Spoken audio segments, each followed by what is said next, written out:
Poi lei si rigirò su un fianco, posò il capo sul mio braccio. La guardai, tutto il cielo e la terra si specchiavano nei suoi occhi.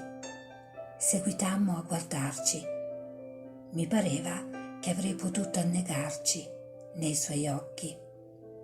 Poi l'accarezzai sul viso, ci baciammo, la trassi a me, la strinsi, con l'altra mano le frugavo fra i capelli.